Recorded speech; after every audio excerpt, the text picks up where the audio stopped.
So today in the markets, we had a pretty volatile day, as was to be expected. We've continued to have that throughout the year, and we'll continue to have that in the future for reasons I've said before in previous videos. But today pretty much went exactly as we thought, based on what I said in yesterday's video.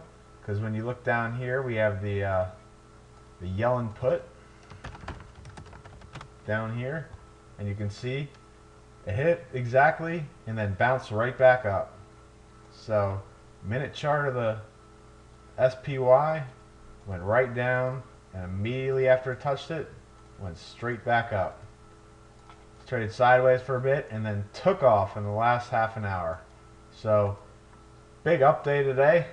So from a technical point of view, disregarding news for the moment, we have a bit of a resistance channel coming right here that's almost touching for the third time right there. As well, I've also seen the past 3 days, although we haven't hit a new high, we've come awfully close. We've seen a top coming about similar to that. So this 202 margin, we haven't really gone above that for the past 3 days. Earnings so far for the first quarter have been flat pretty much, or even slightly negative, with the exception of Apple. If you took Apple's earnings out of the Q1 so far, we are flat, completely flat. And given that most of Apple's earnings were in China, it's hard to say that this earnings season has been great for the U.S. consumer or the U.S. workforce. So it's hard to see this thing going up, but you never know. Somebody comes out and says we're doing more money printing, then go ahead and look for something to go up. There's no earnings growth to support this move, to support a move up. There's no money printing to support a move up.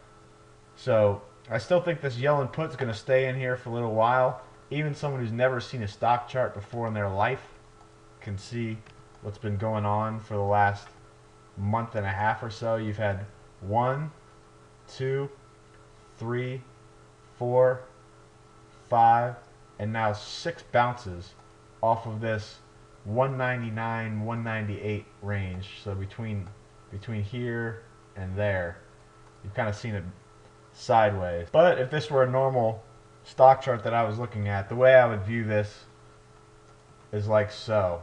We have this support channel or this resistance channel that I've drawn since January 26th coming down here, and I look at tomorrow's date where that's going to end up, and I can see the crossover right here is about 201 3/4. So above 201 3/4, I'm going to say we're going up, but until that time, I'm going to say we're going down. So that's the way I would view the markets, just from a technical perspective.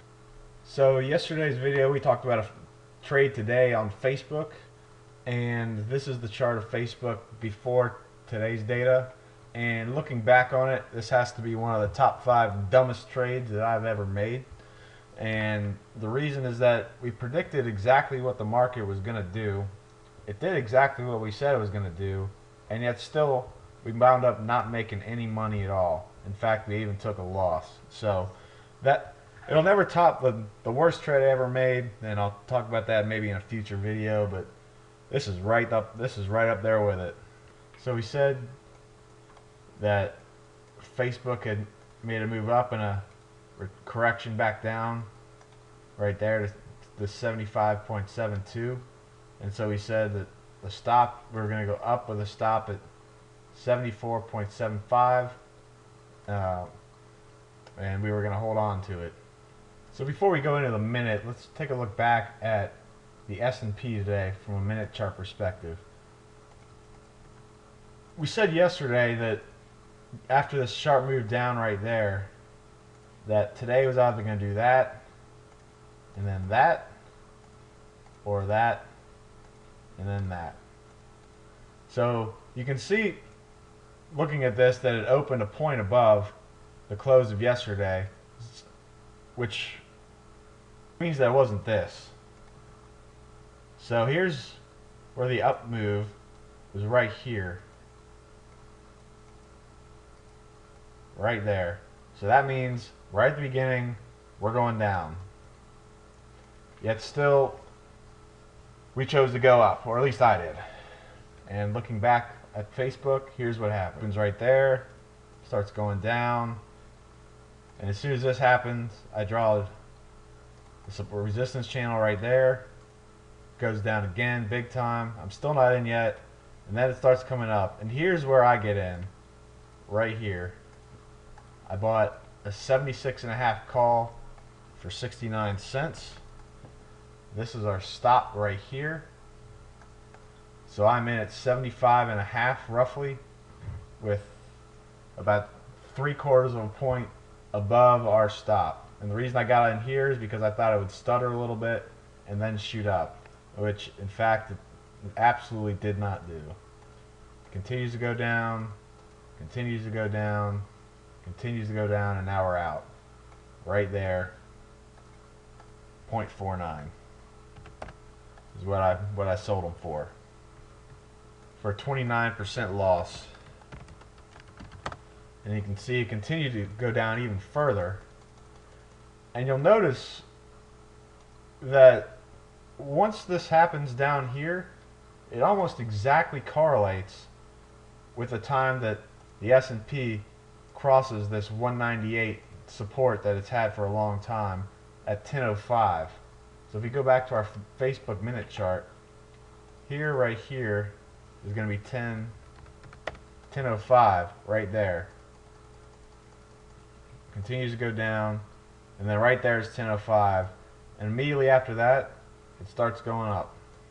Starts going up, starts going up. And the way I knew that I made a really bad trade was that the S&P went down 2 points and Facebook went down 2 points. Or when I say the S&P, I mean the SPY ETF. But on its way back up, it goes up 3 points right there. So it goes down 2 points and then up 3 points. So that means that if your stock is in an uptrend, it's going to go up more on the bounce back than it went down on the initial move. So we go back to Facebook, and you can see that when the S&P went up 50% more than it fell, Facebook didn't even reach the peak of when the stock target began tanking. So that means I obviously made a really poor judgment in picking my stock, because it was in a downtrend instead of an uptrend when you're trying to pick an uptrend stock. So it only went up 1.5 points versus going down 2 points, which means I made a really bad error in choosing this. But you know, it is what it is. You got to learn from it and move on. Happening the rest of the day, right there, closed at around 75. On a daily chart, this is what it looked like right there. And this one kind of has a support down here now as well, this 74 level. For tomorrow's trades, we're going to look at a couple of different scenarios because of the way the S&P is figuring technically based on this 201.75 range of resistance per se. So we're going to come up with more than one based on those scenarios. So if the S&P starts going down and it doesn't cross this 201.75 range right here, then we're going to look at something like Netflix. And the reason I'm picking that is because it has a very similar trend to the way that the S&P is right now.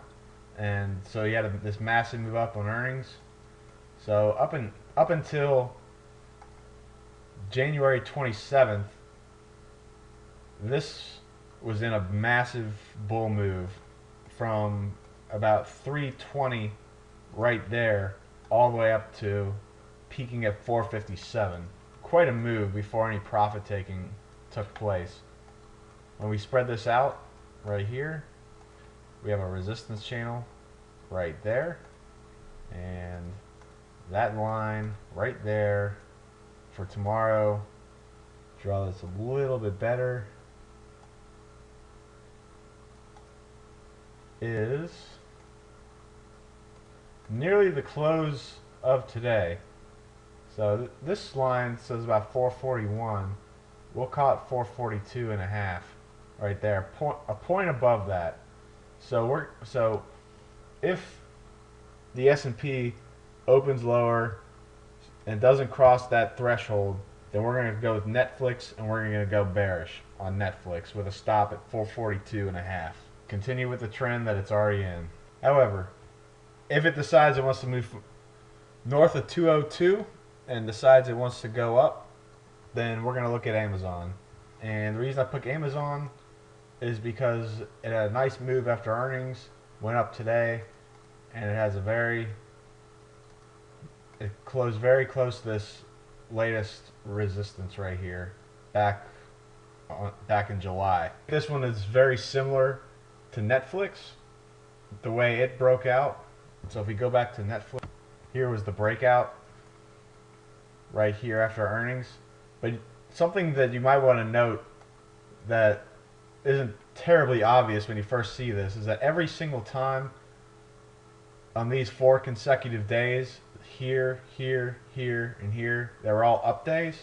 You notice that right at the very beginning of the day that there was some profit taking at the very beginning. So it went down, then shot up, opened lower, went up, opened, went down, then up, opened lower, and then went up.